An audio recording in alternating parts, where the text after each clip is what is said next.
Boa noite a todos. Boa noite. Vamos de novo, né? Tá meio devagar aqui hoje. Boa noite a todos. Boa noite. Não tá ainda do jeito que a gente gostaria, né? Vamos tentar a terceira vez, porque é o teorema dos três. Boa noite a todos. Boa noite. Isso, não queremos acordar a linda criança que está ali atrás.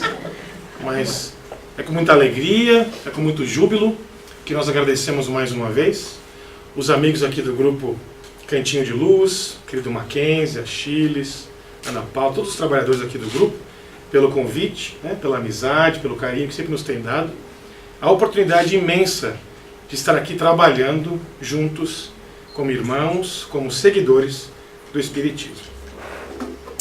Muito bem. A comunicação à luz do Evangelho. Imaginem se os senhores e os amigos fossem convidados para um banquete. E aí, neste banquete, vocês só poderiam comer 5% do que colocassem no prato.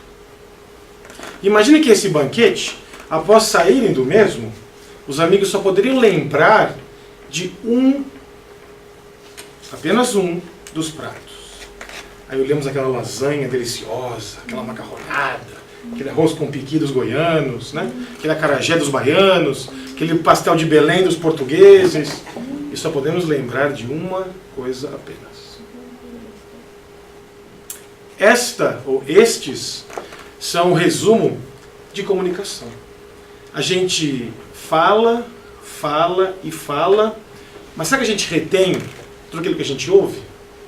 Será que o que a gente ouve do Evangelho, vindo aqui todas as semanas, lendo muitas vezes livros espíritas, ouvindo ou assistindo palestras, será que nós conseguimos reter tudo aquilo que nós ouvimos?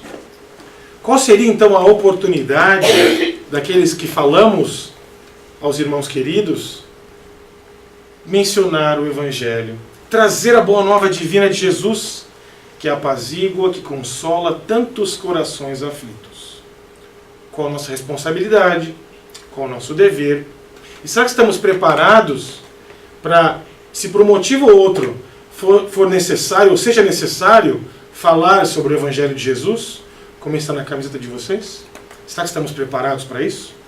Aqui traremos algumas ideias, alguns pensamentos para nos colocar nessa posição lá na frente. Então vamos lá. Comunicação. O que vem a ser comunicação? Primeiro tema do nosso bate-papo de hoje. Aliás, queridos amigos, se tiverem alguma pergunta, um comentário, não deixem para depois. Porque grandes chances que vocês esquecerão no final da palestra. Então, se tiver algum problema, não entendi muito, levantem a mão. Estamos aqui para trabalhar em grupo, em união, ok? Então, comunicação. O que vem a ser comunicação? Então, a gente fez algumas pesquisas, fomos lá atrás das ideias de comunicação. Então, a definição etimológica, ou seja, da raiz da palavra, comunicação vem do latim comunicare, que quer dizer partilhar, participar algo, tornar comum. Quando nós comunicamos, nós trazemos algum conhecimento, alguma história, algum caso, alguma experiência, alguma coisa que lemos, que ouvimos, que vimos, que presenciamos, trazemos a público, trazemos e comunicamos. Ou seja, partilhamos aquela informação, qualquer que seja, né, para que a pessoa que está nos ouvindo, possa também reter alguma coisa dali. E aí, o dicionário continua. Através da comunicação, nós, os seres humanos, e também nossos animaizinhos de estimação, os animais por aí, né, partilham diferentes informações entre si, tornando o ato de comunicar uma atividade essencial para a vida em sociedade. Olha que importante que é isso. Sem comunicação é impossível viver. Olha que forte que é isso. Sem nos comunicarmos uns com os outros, nós não conseguiremos viver. Ou nós não conseguiríamos viver. Aí alguém pergunta, mas eu tenho um primo que ele não escuta. E ele também não fala, ele não tem essa dificuldade. Como é que ele se comunica? Ótima pergunta. Gestos. Olhar. O que mais? Sentimento, com toque. Vai ver aqui em alguns minutos. Então, algumas curiosidades sobre comunicação. Porque muitas pessoas ainda pensam em comunicação somente a falada, né? Temos a comunicação escrita, como a Ana Paula leu aqui na nossa abertura, no Exódio. Temos os livros, palestras e assim por diante. Então, alguns fatos curiosos sobre comunicação. Vamos lá. Primeiro deles, nós mencionamos mais ou menos 150 a 200 palavras por minuto. Porém, nós conseguimos captar entre 1.000 e 3.000 palavras por minuto. Ou seja, soma aqui bem rapidamente. 5% a gente consegue captar do que foi dito e o resto está aí. Então a gente sabe que nós pensamos mais ou menos 10.000 vezes por dia, 10.000 pensamentos diferentes. Então a gente pode imaginar aqui, imagina aquele desenho animado, aquelas onomatopeias, né? Aquela bolinha assim. Alguém pode estar pensando na lasanha, que eu falei no começo da reunião, os pastéis de Belém, outro aquele estômago roncando, não consegue parar de pensar na macarronada da avó que comeu aquele dia atrás. E eu continuo falando. As pessoas continuam pensando em outras coisas. É muito comum, gente. Por quê? Porque nós vamos muito mais além do que apenas podemos escutar. É impossível falar mais do que 100, 200 palavras por minuto. Nem que a gente fale rápido, é muito difícil. E mesmo assim, aquele que escuta com uma velocidade ainda muito maior. Então olha a importância de quem está aqui falando em público para reter a atenção, a curiosidade, né? A motivação daquele que está ouvindo, para que não pense na lasanha, no pastel de Belém, na macarronada, na feijoada, no churrasco e assim por diante. Nós estamos com fome, gente, só para dar uma ideia do que a gente está falando, ok? 65% do que aprendemos com uma outra pessoa, que interessante isso, é através da observação da linguagem corporal e não verbal. É por isso que há técnicas para apresentação em público. Imaginem se eu chegasse aqui e fizesse assim, vamos lá, a gente fala sobre comunicação hoje, a gente fala sobre comunicação, mas não estou com muita vontade de falar hoje, né? Estou cansado, trabalhei muito. O que a gente ia lembrar? Que o Flávio não conseguiu falar nada hoje. Embora a palestra foi dita, ele não conseguiu falar nada. Por quê? Porque a gente sabe que a forma como nós nos comunicamos, a linguagem corporal, diz muito mais do que as palavras. Por exemplo, eu dei uma pausa agora de 3, 4 segundos. Para quê? Essa pausa é proporcional. É proposital, melhor dizendo. A gente fala alguma coisa, espera um tempo para as pessoas conseguirem captar a mensagem, e o silêncio é muito importante. Por quê? Porque é uma forma de colocar aquilo em prática, né? Ou seja, a linguagem corporal, né? Vejam que tudo isso que a gente faz, né, tem um motivo. Então, vamos traduzir isso para o dia a dia. Espiritismo, para mim, tem que fazer sentido no dia a dia. Então eu leio lá aquela passagem maravilhosa do Evangelho. Eu leio que Jesus andava no Monte das Oliveiras, e aí um amigo meu está precisando de ajuda. Como é que eu faço para traduzir aquilo que eu li e para passar para aquele companheiro nosso? Lembrar disso aqui, que eu vou falar algumas coisas, ele vai pensar muito mais, ele vai ficar imaginando a figura lá das oliveiras de Jesus. Nota que sempre que a gente ouve uma história de palestrantes muito experientes, eles conectam a história com todo aquele enredo por volta. Jesus, com seus cabelos longos, com seus olhos azuis, suas barbas, vinha passando. O que nós estamos fazendo? Imaginando Jesus com a imagem que nós temos dele. Pode ser que ele nem pareça com a imagem que a gente tem de Jesus, né? É provável que ele seja moreno, cabelos pretos, enfim. Não importa aqui. A gente faz aquela mensagem e aí a pessoa começa a pensar, Jesus, eu tenho uma foto dele, desde que eu era pequenininho, minha avó me deu aquela foto, eu lembrava de olhos azuis, de barbas, né? Te lembra disso. E aí conecta com as emoções. Porque vem ali, 83% dos adultos aprendem visualmente. A gente olha alguma coisa e lembra. Por exemplo, aqueles que aprenderam na escola que o que é um círculo? Alguém sabe me dizer o que é um círculo? O que é um círculo? É um círculo. Como é que eu desenho um círculo? É uma Né? A gente faz isso. Porém, a gente aprendeu lá na escola que um círculo é uma reunião de pontos dos quais estão equidistantes de um ponto central. Essa aula você faltou, né? Então imagine que o círculo tem um pontinho aqui. Pega uma linha Aí o ciclo está aqui, eu pego a linha e faço assim, ó. Né? Ou seja, todos os pontos que formam aquela linha conectam com o ponto principal. Mas é muito mais fácil lembrar do círculo do que lembrar da definição do círculo. Tanto é que daqui 1 ano, 2, quando voltarmos para cá e perguntarmos o que é um círculo, ninguém vai saber. Ou seja, quando sairmos daqui hoje, daqui meia hora depois da palestra, se perguntarmos o que a gente conseguiu lembrar do que o Flávio falou, a gente vai lembrar de 5 a 10% só. Mais ou menos. É a média, gente.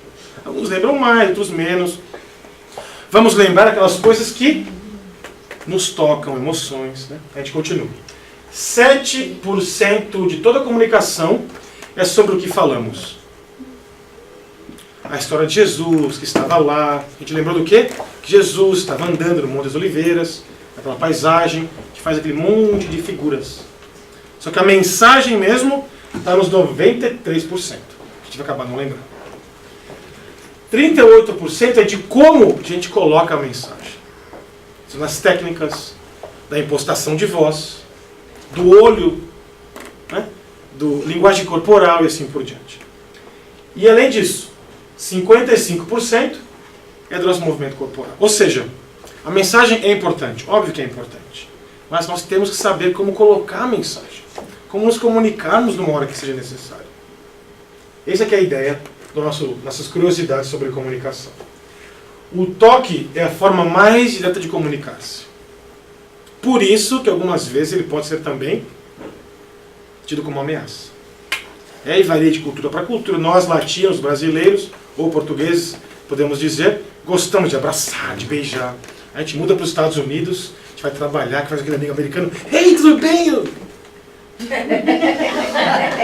que esse cara tem? Que é isso?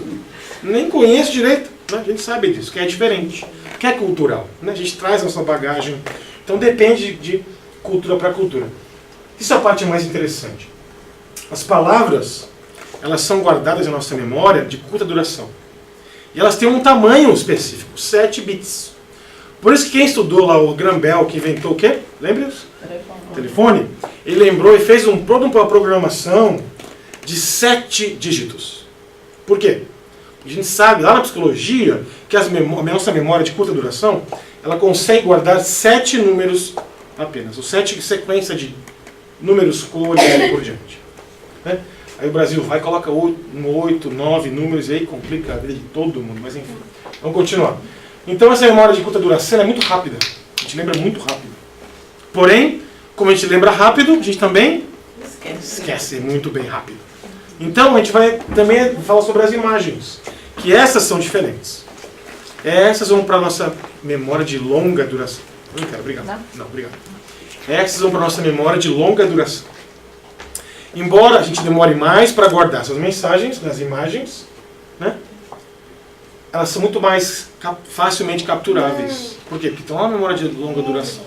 Então a gente vai lembrar que o Flávio estava aqui com uma camiseta, que cor que era? Cinza, azul. Só que o conteúdo da mensagem a gente não vai lembrar bem. Tem alguns que são daltônicos que a gente tem que levar em consideração, né? Tem alguns amigos nossos que não conseguem ver coisas, a gente, tudo bem, a gente consegue entender. Mas, enfim, aqui está o autor, né? O livro chama-se Silent Messages. Por que está trazendo isso para os amigos? Qual é a intenção disso tudo? Porque o motivo ou a maneira pelo qual nós nos comunicamos tem muita importância. Né? A gente vai falar com algum amigo nosso que está precisando de uma ajuda. Né? Ah, não me preparo. Não é se preparar, não é uma palestra que você vai dar. Mas, enfim, saber como se comunicar. Como fala o Evangelho, com a simplicidade de Jesus. Né? Como ele falava para os discípulos. Como a gente gostaria de ouvir a mensagem de Jesus. A mensagem do Cristo. Essa que é a ideia. A comunicação é fundamentalmente importante para o nosso dia a dia. Né? As mulheres podem dizer, não mais que os homens, que se comunicam mais que os homens, sabe disso, né? Então a gente tem a ideia de que é muito importante. Então quando o momento chegar, gente, a gente seja preparado para isso. Saber dessas ideias, dessas nuances da comunicação. E o fato mais curioso, ou mais importante, 93% da comunicação não é verbal. São as emoções que nos tocam, é a linguagem corporal, é como eu olho para aquela situação, como eu apresentei diante daquele momento, e assim por diante. Por isso que o amigo nosso, que é, infelizmente, nessa encarnação, não consegue ver, não consegue escutar, nem falar através dos ouvidos e das cordas vocais materiais, ele consegue se comunicar sim. A gente tem relatos de pessoas que têm familiares ou parentes com deficiências físicas nesse sentido, que se comunicam às vezes muito mais do que um filho e um pai, né? Um filho e uma mãe e um filho que estão distantes e não conseguem se falar direito. Olha que interessante isso. E aí vem uma lenda egípcia, até no livro Libertação de André Luiz. Essa lenda é bem interessante. Existia um peixinho vermelho, bem pequenininho. E aí esse peixinho vermelho, ele morava num lago. E esse lago era repleto de árvores, montanhas em volta. E lá no lago tinha um pequeno estreito onde esse lago recebia água, né, que enchia o lago. Esse lago tinha pastilhas e azulejo embaixo dele, tinha muita lama. Né? Esse peixinho vermelho era muito magrinho e não conseguia comer suficientemente. Por quê? Porque os peixes maiores tiravam de todo lado as larvas e aqueles outros peixinhos que chegavam perto dele. Então imagine, né? Os mais fortes, os mais hábeis, conseguem a presa mais fácil. É assim a lei da natureza. E o peixinho vermelho por si só não conseguia crescer, muito magrinho, muito pequeno e assim por diante. Aí o peixinho vermelho começou a fazer o quê? Começou a olhar e falar, já que eu não consigo comer que os outros peixes comem, e por esse motivo ou outro eles são muito grandes, são gordos, são preguiçosos, eu vou começar a ver o lago por volta dele. Eu vou começar a estudar todas as partes do lago, uma parte que é roxinha, verdinha, ele olha lá embaixo na grama, na lama do lago, aquele lodo todo, começa a pesquisar, estudar sobre aquele ambiente onde ele morava. Ele descobre que lá no fundo do lago, embaixo da lama, existia uma tela, uma rede onde as águas se reciclavam. Existia aquela tela, aquela rede, que jamais os peixes maiores conseguiriam passar, porque eram muito maiores que ele. Aí ele, pensando, será que existia lá atrás? Vou tentar passar. E se predispõe a tentar ultrapassar aquela rede, aquela grade que guardava, né, os peixes naquele lago preso. E aí ele vai e descobre um outro lugar. Um outro lugar. Sai pelas águas, pelo oceano, vai parar em um outro lugar, uma outra realidade, onde há outros peixes, outras oportunidades, começa a ver animais fora da água, começa a ver árvores, outros, né, cenários e assim por diante, até que ele vê aquele monstro, aquela baleia bem grande. E aquela baleia, numa refeição matinal, né, acaba engolindo o peixinho. Aí ele se sente preso, vê que a sua vida vai acabar em alguns momentos, ele vai e fala o quê? Ai meu Deus, me tire daqui por favor. E aí, de acordo com o seu merecimento, aquele peixinho, a baleia, por algum motivo, ou tem um espasmo e acaba cuspindo, né, a água toda e o peixe sai da baleia. Aí ele continua na sua peregrinação, ele vai para outros lugares, conhece peixes diferentes, novas realidades, fica muito deslumbrado com tudo que vê, outras criaturas diferentes, outro mundo, por assim dizer. Só que aí ele para e pensa, meus amigos, que eu deixei lá no lago, tenho saudade deles. Quero voltar para falar com eles, para saber como é que eles estão. Olha que interessante isso, a vida de quem mora aqui nos Estados Unidos. Deixamos nossos amigos lá para trás, né? Lá nos outros países. Às vezes sentimos saudades dos nossos parentes, amigos, né? Nossa família. E aí o peixe, na analogia do peixinho. Aí ele vai falar, eu preciso voltar para lá. Eu preciso voltar para aquele lago e contar para as pessoas o que elas estão perdendo. Elas precisam emagrecer para conseguir passar por aquela grade. E quantos de nós não gostaríamos de emagrecer alguns quilos, mas uma segunda história. Quantos peixes gostariam de emagrecer e passar por aquela grade para ver o mundo novo? E aí ele vai de volta a casa. Aí ele retorna ao seu lar. E naquele lugar onde ele morava, antes daquele lago fechado, existia um dos peixes mais preguiçosos, que foi condecorado o rei daquele lugar, onde dizia as regras e fazia as regras, etc. E aquele rei, ele diz, Pois é, peixinho, o que aconteceu com você? Você está muito abatido. Pois é, rei. Eu fui para um outro lugar. Eu consegui sair daquele lugar ali, consegui passar para aquele estreito, né? Como eu sou muito pequeno, perdi algumas escamas, mas consegui sair e vi um mundo repleto de coisas novas. Queria contar para vocês, queria contar para as pessoas, queria passar essa informação. Aí o rei falou, ok, fez o que você quer. Eu não acredito não, mas vai lá e vamos que a gente faz. Chamou toda a população dos peixes, fez lá um town hall meeting com os peixes todos, né? Uma reunião com os peixes do lago. E aí o peixinho faz o quê? Ele se vê num dos maiores medos do ser humano. Se nós perguntarmos para as pessoas em geral, o que mais temos medo na vida, o medo da desencarnação é o quarto, não é o primeiro. Sabiam disso? O medo de avião é o terceiro, não é o primeiro. O medo, a fobia de altura é a segunda. E a fobia número 1, Falar em público. falar em público. Aí o peixinho começa a tremer. Aí ele não consegue falar. E aí ele, gente, o mundo lá é bem melhor. Precisamos ir. Emagreçam e vão para lá. Para. Aí ele para. Aí as pessoas imaginam, reunião de peixes, todos ali. O que é isso? Sai para lá, peixe. Ignoraram o peixinho. Ficaram com preconceito contra ele. Ele não quer saber da gente, não está nem aí pra gente, não sei o quê. Mal sabiam eles que ele voltou por esse mesmo próprio motivo. Porque ele sentia saudades daqueles que viviam com ele. Né? E aí, na analogia que nós trazemos para o nosso dia a dia. Muitas vezes nós somos colocados para o trabalho.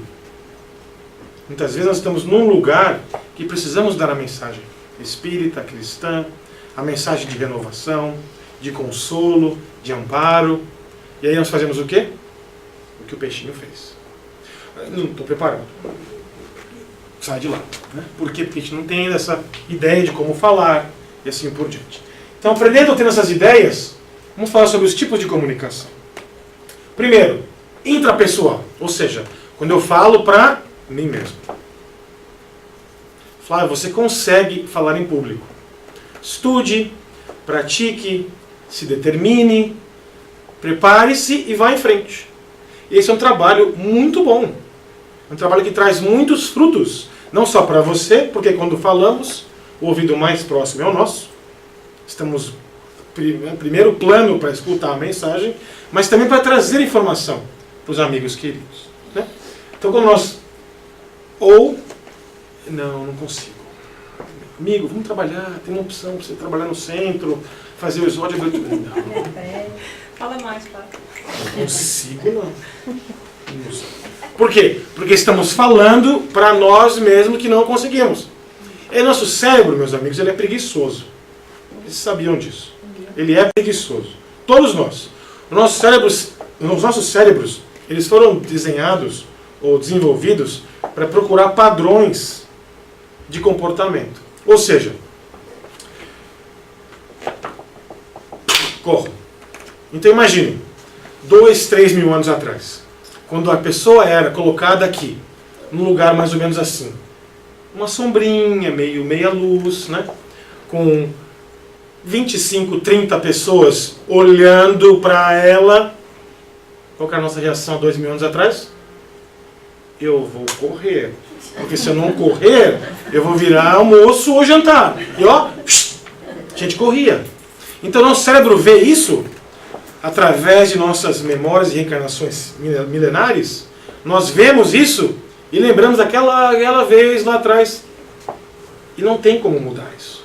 Isso faz parte do nosso dia a dia. Então a gente vem aqui começar a falar em público, o que acontece? O cérebro vê isso e começa a fazer o quê? Trazer enzimas, endorfinas, trazer o sangue para os músculos, né? A fala, esquece a fala. Eu vou pegar toda a minha energia e jogar nos músculos para quê? Eu vou ou lutar ou correr. Aí a pessoa vem aqui e não consegue falar. Então nós fomos criados não para esse motivo. Né? O nosso objetivo número 1 não foi falar em público. Por isso que nós trazemos ainda essa memória, né, lá do passado, de medo, de insegurança, de incerteza. que muitas vezes a gente nem sabe de onde que vem. Meu Deus, eu preparei com tanto carinho, estudei, e eu estou aqui falando e... Né? Acontece. E é tão complicado, porque às vezes a pessoa tem tanta coisa boa para falar em mente e não consegue. E não consegue. E aí perde a oportunidade, aquele amigo nosso que precisava ouvir, não ouve, e a gente deixa passar a oportunidade. Então, meus amigos, há como reverter o problema. Há cursos que a gente pode fazer para trabalhar isso, experiências, melhora, existe solução, vamos colocar nesse sentido. Né? Interpessoal, quando nós comunicamos com outras pessoas, a gente fala, ouve, fala, aí quando são duas mulheres falando, ao mesmo tempo, fala junto, uma esquece no menos, fala outro, beleza, né? Eu gostaria muito, na próxima encarnação, voltar com a mulher para aprender como é que se faz isso, porque eu não consigo, gente. Nós não conseguimos. Homens, não conseguimos. Nessa encarnação, nós perdemos já. Elas estão muito à frente do nosso poder de comunicação. Mas vamos trazer para o nosso dia a dia, para o Espiritismo. E os Espíritos? Se comunicam conosco? Mais do que a gente pensa. Mais do que a gente imagina. Está lá no livro dos Espíritos. Né? E dos médiuns também. Muitas vezes eles mesmos que controlam os nossos pensamentos. Mas aí a gente pergunta como que eles fazem isso? Através de quê? E nós, que já estamos participando aqui dos grupos espíritas, já estudamos, né? A gente aprende que é através da mediunidade. Que é essa faculdade que nós temos, todos nós, inerente ao ser humano, né? Que se estabelece as relações entre os mundos desencarnados e os mundos encarnados. A gente sabe disso. Né? E aí, ela permite a gente sentir e também a transmitir a influência dos espíritos. Ensejando o intercâmbio e a comunicação entre o mundo físico e o mundo espiritual. Ou seja, esse intercâmbio, essa troca, estamos fazendo comum as mensagens do além para o dia a dia. E vice-versa. Espíritos que já desencarnaram nos ouvem, vêm aqui nos visitar, saber como nós estamos, e se sentem felizes que estamos aqui já tentando aprender um pouco mais sobre o Evangelho de Jesus. Ao invés de ir lá fora, né, em outros lugares menos felizes, menos edificantes. Então a comunicação entre o mundo espiritual e o mundo material se dá frequentemente. Muitas vezes nós não percebemos. Né? Lá no próprio livro dos Médiuns nos diz que quando uma pessoa, um espírito encarnado, se predispõe a fazer qualquer obra no bem, ou seja, quando nós, lá alguns meses atrás, quando nós aceitamos, podemos, com o maior orgulho, com o maior prazer, com a maior felicidade de trabalhar de novo na Geuresp. Quando nós nos predispusermos a fazer uma atividade no bem, os Espíritos nos dizem que Espíritos são colocados acoplados no nosso dia a dia para nos dar energias, para nos dar motivação, para nos dar suporte para continuarmos a tarefa no bem. Olha que fantástico que é isso, gente. Então, a próxima vez que nós vamos lá trabalhar, ajudar, colaborar, sim, vamos. A gente sabe que nunca está sozinho. A gente sabe que tem aqui vários espíritos nos ajudando, se comunicando. Aqueles que podem ouvir, conseguem ouvir. Aqueles que podem sentir, né, transmitir a mensagem assim por diante. E aí, a gente pergunta, mas será que a mediunidade é um fenômeno espírita? Quem acha que sim, levanta a mão. Quem acha que não, levanta a mão. Alguém não está se importando com a pergunta. Porque ou é sim ou não, ninguém levanta a mão, fica difícil. Vamos de novo. Quem acha que é sim, levanta a mão. Ninguém. Quem acha que é não, todo mundo tem que levantar a mão, senão não está ouvindo a pergunta. Ok, muito bem. Não é um fenômeno espírita, muito pelo contrário.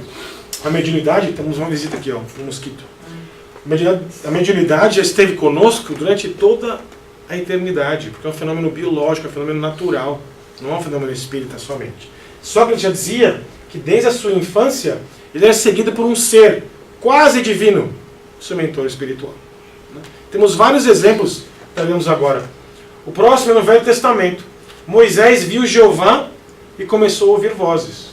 Lá, né, ouviu Jeová, Deus, que ditava para ele o que ele tinha que fazer. O próprio Maomé, ele ouve do anjo Gabriel muitas coisas, ou muitos temas ou tópicos que ele vai depois escrever ao Alcorão. Ele ouve do anjo Gabriel. Gabriel vem e fala para ele, é assim, assado, faz aquilo, escreve aquilo outro. Lá no Novo Testamento, Jesus conversa com Elias e Moisés no Monte Tabor. Mas peraí, Moisés estava bem antes de Jesus. Como é que ele consegue conversar com Moisés? E o próprio Elias, que depois volta reencarnado como João Batista. Então a gente tem vários exemplos no Novo Testamento. Jesus expulsa os demônios. Quem são demônios? São os espíritos daqueles homens que estavam uma época encarnados conosco, que hoje tomaram decisões infelizes e se encontram numa condição mais infeliz ainda, de atormentar e trazer infelicidade para o próximo. São esses os que nós chamamos de demônios. E no Pentecostes, os discípulos falavam em línguas. O que quer dizer isso? Que eles falavam em línguas que eles não dominavam. Eles falavam em línguas arcaicas. Até hoje existem igrejas reformadas que têm esse tipo de cerimônia. Ou seja, os espíritos se comunicando conosco, trazendo essa comunicação, às vezes oral, muitas vezes, né, as pessoas ouvem esses irmãos nossos trazendo informações. E os exemplos são muito, muito vastos. Por exemplo, Strauss, o grande compositor, sonhava com a ópera e depois acordava e escrevia tudo. Para o Mozart, com 7 anos, escreveu sua primeira sinfonia. Ou seja, é praticamente impossível, né, genética e biologicamente, alguém conhecer uma sinfonia tão complexa que nem o Mozart. E os exemplos são muito vastos. O que estamos querendo trazer são alguns deles que nos impactam. Por exemplo, Joana d'Arc. Vamos fazer uma volta ao túnel do tempo. Imagine os senhores com 14 anos de idade. Eu estava na 8ª série, jogava bola e participava da Mocidade Espírita. É só isso que eu fazia. Ia para a escola, jogava bola e participava da Mocidade Espírita. Não fazia mais nada. Com 14 anos, Joana d'Arc lidera o exército francês para ajudar com que eles conseguissem acabar ou terminar uma guerra que já durava mais de 100 anos. Com 14 anos, a sua mentora, a irmã Dufault, vem e traz para ela táticas, estratégias militares que só alguém com muitos anos de experiência poderia saber. E depois disso tudo, ela acaba sendo, né, julgada como herege. A sua mentora, curiosamente falando, a sua mentora, a irmã Dufault, é um dos espíritos que vem depois escrever através de Kardec. Né? Ele vem, uma das meninas que Kardec utilizava-se para a sua escrita do Livro dos Espíritos. Olha que fantástico isso. E a irmã Dufault ainda hoje traz alguns livros para nós, através da, né, psicografia de amigos nossos queridos, que trazem mensagens desse próprio espírito, esse próprio, né, mentora de Joana d'Arc naquela época. Ou seja, nada que se enquadre com o espiritismo que nós aprendemos. Porém, já naquela época existia, sim, né, fenômenos mediúnicos, contestados e aclamados pela ciência. A pergunta que nós temos é: como devidamente utilizar a mediunidade? A gente já sabe que todos nós somos médiums, a gente já aprendeu isso tudo, já ouvimos alguém falar, mas todos nós somos médiums. Eu sinto, às vezes, aquele calorzinho, aquela sensação gostosa. É? Ah, mas eu ouço meu avô falar comigo. E aí perguntamos, como devidamente utilizar a mediunidade? Todos nós temos a propensão da mediunidade. Né? A gente aprende lá no livro Missionários da Luz, que por sinal é um dos nossos favoritos. Temos que indicar algum livro para algum amigo nosso, Missionários da Luz é um dos nossos favoritos. E lá, André Luiz conta que ele vê uma pessoa que está numa condição um pouco difícil, voltando do trabalho, tinha passado por um bar, tinha ingerido alcoólicos, e aí os espíritos precisavam ajudar uma outra pessoa. E aí vem naquele ali a única oportunidade. Aí eles vão e intuem aquele espírito para ele ajudar o outro para que um acidente seja, né, evitado. André Luiz ainda pergunta, esse aqui conhece, né, o ensinamento? Não, mas era a melhor pessoa que nós tínhamos acesso naquela hora que nós poderíamos, né, utilizar. Então fica a nossa pergunta, será que estamos preparados para ser utilizados nesse sentido? Será que se tivermos uma oportunidade para auxiliar, estamos no nosso melhor preparo físico, psíquico, social, sexual, emocional? Fica a nossa pergunta. Porém a resposta é muito simples. Temos que ter caridade. Por quê? Porque sem caridade não há salvação. Caridade primeiro conosco e depois com o próximo. A gente não consegue fazer o bem se nós estivermos bem conosco mesmo. É muito difícil. Se eu estiver com gripe, resfriado, com uma dificuldade muito grande, eu vou lá. É muito difícil, muito difícil. Então, se vemos esse exemplo de André Luiz, onde A gente não gostaria de ser aquele exemplo específico onde por falta de tu vai tu mesmo, né? Não. A gente vem aqui todas as semanas, aprende sobre o Espiritismo, né? Nos reforma, nos consola de uma maneira incomparável. Vamos utilizar essa informação, esses conhecimentos, para que se tivermos que colocá-los em prática, estejamos em nosso melhor preparo físico, emocional, psicológico e assim por diante. Essa que é a ideia, essa que é a mensagem. Emmanuel, nesse livro bem pequenininho, chamado Encontro Marcado, um livro de bolso, que é um livro fantástico. Traz lá várias mensagens do dia a dia, sobre temas variadíssimos, né? Sobre mediunidade ele tem uma das citações mais maravilhosas que eu já consegui lembrar sobre mediunidade. Ele diz que o seu exercício nas tarefas espíritas exige larga disciplina mental, moral e física, assim como grande equilíbrio das emoções. Fácil? Não. Não é nada fácil. Porém, é maravilhoso. A gente aprende que, se tivermos a disciplina mental, moral e física, a gente pensa, mas eu participo do grupo mediúnico, mas assim, eu sei que eu não devo comer carne num dia, mas eu como assim, porque eu não consigo ficar sem comer aquele bifão acebolado. Ok? Você não consegue, né? Mas, de novo, a ideia do Espiritismo não é proibir nada. Né? O Espiritismo não proíbe nada. Ele apenas faz o quê? Ele abre nossas mentes, né? Ele apazigua nossos corações, e com essa dualidade, né? Emoção, razão, nós conseguimos ver as coisas, né? Com outra maneira, com outro paradigma ou com outras lentes, né? Que gostaríamos muito de distribuir essas lentes para as pessoas. Uma vez nós ouvimos um amigo nosso dizer que o Espiritismo é esse óculos, que quem usa óculos sabe disso. A gente acorda de manhã, eu uso lente, então eu sei muito bem como é que é isso. Não consegue enxergar aí, coloca o óculos, ai que beleza, eu vejo tudo agora. Né? É muito, muito melhor. Então aquele óculos que nós temos de dar para as pessoas. E como nós conseguimos dar esses óculos, essas lentes, né, para enxergar o dia a dia? Através da comunicação. Através da comunicação oral, muitas vezes escrita, né, um toque. Tipo, mas o que dizer? Eu vou visitar um amigo que... um parente faleceu. Vou dizer o quê? Não vai dizer nada. Vai dar abraço a pessoa, criatura. Acabou. Não precisa falar nada. Né? A gente se preocupa em o que eu vou falar. Porque o Espiritismo... Ela não quer ouvir isso. Não, talvez queira, mas grande chance de não querer. Mas vá lá, dê um abraço. Esteja presente. Né? A gente tem um ditado, quem tem crianças e filhos, não deem muitos presentes para os seus filhos. Façam-se presentes para os seus filhos, que é muito mais importante. Né? Porque os presentes vão ó. Mas aquela primeira vez que o seu pai ou sua mãe te levou no zoológico, você nunca mais vai esquecer. Esse é o presente.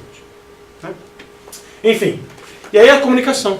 Como nós falamos, como nós trazemos. Então é importante estarmos presentes, tocar, né? Colocar a mensagem de Jesus para frente. Temos uma visita lá, a mosca. Quem siga? Joana de Ângeles disse que a mediunidade é vigoroso instrumento de trabalho. Vigoroso o quê? Importante, rígido. Que deve ser utilizado com probidade. Probidade vem de probo, né? De íntegro, de puro, de nobre. E elevação. A fim de que ele obriga, a fim de que traga para o seu conteúdo o mistério a que se destina. Qual que é esse mistério? Apaziguar corações. Quem assistiu aqui o filme As Mães de Chico?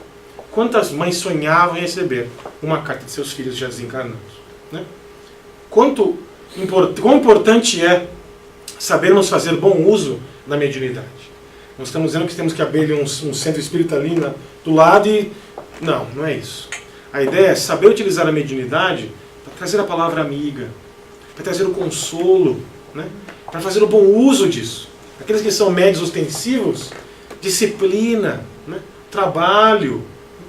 Sabemos que temos compromissos com a mediunidade. A gente vê nesse mesmo livro da Joana de Ângeles, Fonte de Luz, que o médium ostensivo, aquele que desde criança já apresenta sinais de mediunidade, é aquele que tem ainda várias dificuldades ou provas, expiações lá de outras encarnações.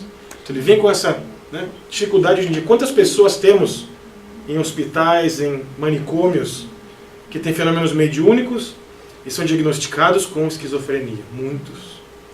O próprio Bezerra de Menezes diz, no livro Obsessão, se não nos equivocamos, que um fenômeno de loucura ou de esquizofrenia não vem sozinho. Ele sempre vem com obsessão espiritual.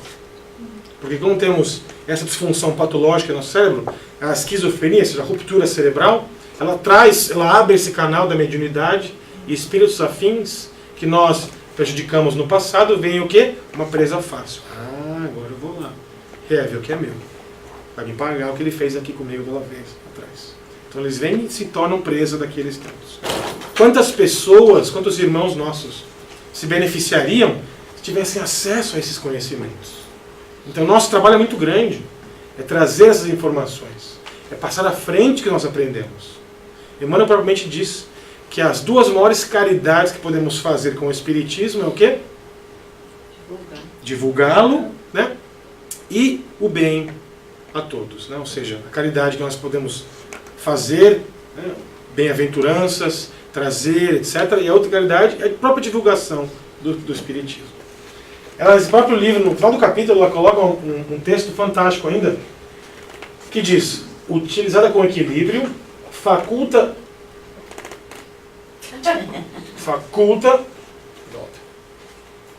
o desenvolvimento. Mais um. Faculta o desenvolvimento ético-moral do ser e da sociedade na qual ele se encontra. Ou seja, faculta o desenvolvimento ético-moral. Ou seja, a gente aprende que o mundo não é só isso. Lá o peixinho, lembra-se dele? A gente tem que passar pela porta estreita, que Jesus nos dizia. Porque o mundo lá fora, nossa verdadeira pátria não é aqui. É a pátria espiritual. Então, quão gostoso seria ser esse peixinho vermelho. Trazer o que nós aprendemos com o Espiritismo para os nossos amigos, parentes. Muitas vezes os parentes são aqueles reis, aqueles peixes que, esse negócio do Espiritismo aí, não quero saber disso. É comum acontecer isso. A gente respeita, mas pelo menos a gente tenta, né, fazer aquilo uma parte do nosso dia a dia. Promovendo o progresso intelectual e filosófico com vistas à aquisição de sentido libertador das miasmas, das dificuldades, né? E atavismos, ou seja, presos ao passado, ancestrais, que permanecem dificultando a ascensão humana. Um dos atavismos é o nosso medo de falar em público. Por que temos medo ainda? Porque temos memórias, né, genéticas daquelas épocas que vivíamos, onde éramos presas de outros, né, animais que queriam estar ali para se alimentar do nosso corpo físico. Então, a gente tem esses atavismos ainda, que precisamos nos eliminar, que precisamos dar o passo para frente, que precisamos passar por essa porta estreita, né, essa rede, essa grade que nos prende muitas vezes. Precisamos de quê? Sacrifício. Precisamos emagrecer, não é fácil emagrecer, né? Deixar para fora as arestas, né? Deixar de lado nossos costumes velhos, acordar para o homem novo. Jesus dizia que ele trazia o que? A boa nova. O Evangelho é a boa nova. E a mediunidade é o quê? É essa comprovação da boa nova. E nós somos os trabalhadores da última hora, que demoramos para, né, aceitar o trabalho, mas estamos aqui, já sedentos, preparados, aprendendo, nos dedicando, para quando chegar a oportunidade, estaremos preparados. É isso que nós aprendemos com o Espiritismo. Se falarmos sobre movimento espírita e mediunidade, são coisas bem diferentes. Por exemplo, qual é o caminho? O caminho é aqui, o caminho é ali. Mas a melhor matéria para estudar é esse livro aqui. Então vão ter opiniões diversas. Então a ideia que a gente tem é, vamos voltar lá para, né, temas básicos. Livro dos médiuns, né, mecanismos da mediunidade, domínios da mediunidade. Os livros que estão aí já escritos há mais de 50 anos. Mas tem um autor novo aqui, que ele escreveu um livro que é fantástico. Ele diz que você toma 3 copos d'água antes de ir para o reino mediúnica, depois sentar e... Para quê? Não precisamos disso, né? Já passamos essa fase dos rituais, desses costumes. A gente tem que ir lá para as obras basilares. Kardec, André Luiz. Porque esses amigos nossos, companheiros nossos, não devem estar utilizando a mediunidade devidamente, como aprendemos, né? Estão colocando para quê? Para, infelizmente, vender livros. E é muito comum hoje em dia. Então lembramos que trazer sentido é obrigação do movimento espírita e orientações precisas à mediunidade. Como participar, como fazer reuniões públicas, como fazer reuniões mediúnicas não públicas, como criar-se um conteúdo, um contexto, um método, metodologia para estudar mediunidade e assim por diante. E apresentar isso tudo como um valioso instrumento. Né? Ou seja, o caminho é só um, a gente sabe disso. Disse Jesus, eu sou o caminho, a verdade e a vida. Ninguém vai ao Pai senão por mim. O caminho é Ele. Muitas vezes a gente para e, mas eu gostaria de fazer aquilo, eu gostaria de ser um palestrante muito importante, muito famoso. Será que estamos preparados para isso? Eu vejo as obras que o Chico fez e... Um dia chegaremos lá. Só que esta encarnação, temos outros compromissos. Com nossos filhos, com nossos sobrinhos, nossos amigos, filhos de amigos nossos, nossos companheiros, nosso grupo espírita, nossos parentes mais próximos, nossos vizinhos. Temos outros compromissos. Um dia chegaremos lá, porém temos que ir aos poucos. Né? A gente fala aqui dá passos de bebê. Porque o bebê começa o que? Ele levanta, ele começa a levantar, aí ele segura. Ele não sai andando de vez. Aí ele começa a levantar, depois ele faz o quê? Ele fica de quatro e começa a gatinhar. Aí depois de gatinhar ele começa a levantar e segura nos móveis, né? Assim por diante. Aí depois que ele começa a andar. Aí depois ele faz o que? Ele corre. Aí ninguém segura mais, ele não para mais. Beleza, ninguém segura mais. Aí o pai emagrece, a mãe emagrece, não come, assim por diante. Não consegue ir ao banheiro mais. A gente sabe muito bem como é que funciona. Mas a ideia, meus amigos, é que a gente dê passos pequenos. Estude a mediunidade. Leia sobre mediunidade. Converse com amigos nossos que conhecemos que são médiuns. Vejamos os exemplos desses irmãos nossos que são médiuns. Né? Toda essa dificuldade, muitas vezes, essa resignação dos mesmos, né? Esse compromisso, esse respeito, tudo isso que eles fazem para poder continuar trabalhando no grupo mediúnico, é muito importante a gente aprender com isso tudo. Talvez nessa encarnação não sejamos médiuns ostensivos, mas já estamos aqui, aprendendo, né? Lendo sobre mediunidade, lendo sobre como nos comunicarmos melhor com o nosso próximo, nossos amigos, e por assim dizer, conseguirmos na próxima estar preparados para um trabalho ainda maior. Essa aqui é a mensagem da comunicação espírita e como trazermos isso para o nosso dia a dia. Um dos temas muito importantes que nós vemos aí, por volta do mundo afora, aqui é muito comum, na região da Nova Inglaterra, a gente vê assim, psychic, né? Tem vários. Aqui em Salem, então, na época do Halloween, tem muitos, né? Você vai lá e lê a mão, lê carta e vê, fala com o espírito e assim por diante. A gente vai lembrar de Jesus, que mediunidade segura, mediunidade sadia é com Jesus. Onde ele dizia, através de Mateus, capítulo 10, versículo 8, restituí a saúde aos doentes, ressuscitai os mortos, curai os leprosos, expulsai os demônios.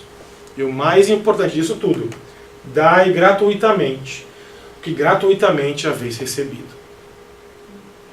A mediunidade nós não pagamos por ela. Muitos somos abençoados porque nascemos com esse compromisso. Muitos aprendemos a trabalhar, a educar, a desenvolver esse dom, essa faculdade espiritual. Mas o mais importante é que trabalhemos a mediunidade, que utilizemos a mesma gratuitamente. Porque senão estamos contra o que o próprio Jesus nos dizia, lá há 2000 anos atrás. A comunicação é muito importante, porque através dela é que nós colocamos nossas ideias, né? Partilhamos nossos pensamentos, partilhamos nossas ideias. A maneira pela qual nós nos comunicamos vai dizer muito quem somos, mas vai dizer mais ainda o nosso comportamento. Como nós agimos, como nós atuamos no dia a dia, como nós nos comportamos.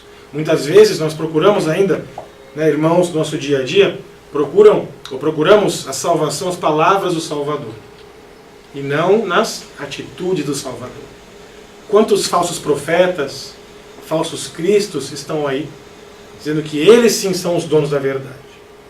A gente para e pensa, espiritismo, será que um dia a doutrina espírita será a religião do futuro? Está lá no final do livro dos Espíritos isso. E aí o Espírito da Verdade diz que não. não será a religião do futuro, porém será o futuro das religiões. A gente vê hoje em dia a ciência, outras religiões, filosofias, todas se emaranhando e se direcionando para temas que nós aprendemos há 50 anos atrás com André Luiz. Né?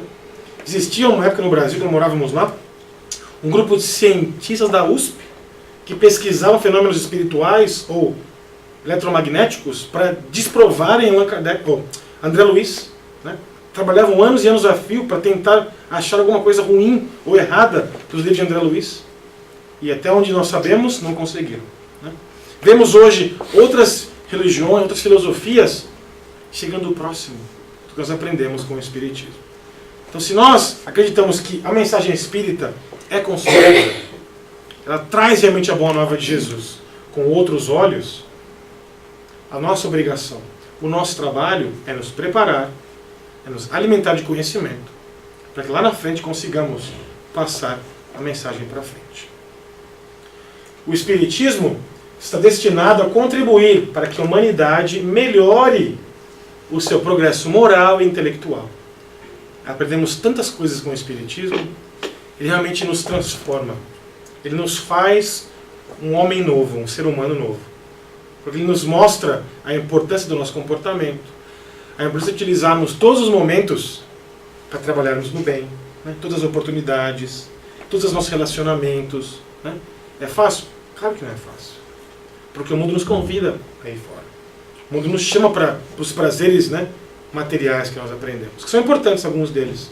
Precisamos ter nossa casa, nosso carro, precisamos comer, de vestir assim por diante. Mas eles não são os prazeres mais importantes. Eles não devem ser considerados como prioridade em nossas vidas. A nossa prioridade deve ser o quê? Nos prepararmos, trabalharmos, né? Caridade como nosso padrão número 1 de comportamento, o auxílio ao próximo. E esse auxílio ao próximo, essa caridade, vindo da comunicação. Utilizando nossos dons, utilizando nossos conhecimentos. Ah, mas eu não consigo falar em público. Você gostaria... Sim, então vamos aprender. Existem cursos por aí, alguns centros espíritas já trabalharam isso, alguns palestrantes há um tempo atrás. Né? Existem oportunidades. Muitas. Como o próprio André Luiz já nos dizia, quando o trabalhador estiver pronto, o trabalho aparece. A gente para e traz para o nosso dia a dia, nosso trabalho. Né? Ah, eu adoraria ter um aumento de salário, uma promoção. Mas está pronto? Já não, então não vai ter. Nosso chefe nos diz isso. Então a gente tem que se preparar antes. Fazer toda aquela homework, lição de casa, aprender tudo, trazer todo esse conhecimento para que no dia que tiver uma oportunidade, estarmos preparados, né, a janela se abre. Uma porta se fecha e abre-se outras várias janelas. E assim por diante. É isso que nós aprendemos com o Espiritismo. É isso que é a nossa importância de vermos esse tema de comunicação um dos temas mais importantes sob a luz do Evangelho.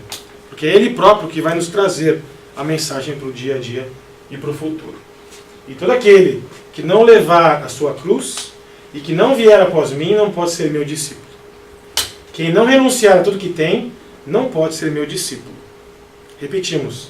Quem não renunciar a tudo o que tem. Renunciar não aquilo que temos do dia a dia, não. Renunciarmos àqueles comportamentos antigos. Renunciarmos àqueles tempos que perdíamos bisbilhotando-se na vida dos outros. Ou tentando... Não, eu vou utilizar esse tempo como uma hora cheia, né, João de Ângelo nos diz. Né? Tentar o máximo que eu posso e melhorar, trabalhar para o meu melhor, para a minha melhoria íntima, ajudar aqueles que estão à minha volta e utilizar da comunicação como esse veículo necessário, primordial, de fundamental importância para o nosso progresso espiritual. Gostaríamos de agradecer aos amigos espirituais que aqui estão nos intuindo para nossa comunicação com os amigos queridos. Rogamos a Jesus, aos nossos benfeitores amigos que continuem nos iluminando. Abençoe a Joresp, que é esse evento maravilhoso, que os amigos aqui participam ou trabalham no mês de junho. E agradecer aos senhores por não terem dormido e terem reparado nossa palestra, nosso trabalho desta noite. Muito obrigado e lembramos que Jesus é o único caminho. Que assim seja.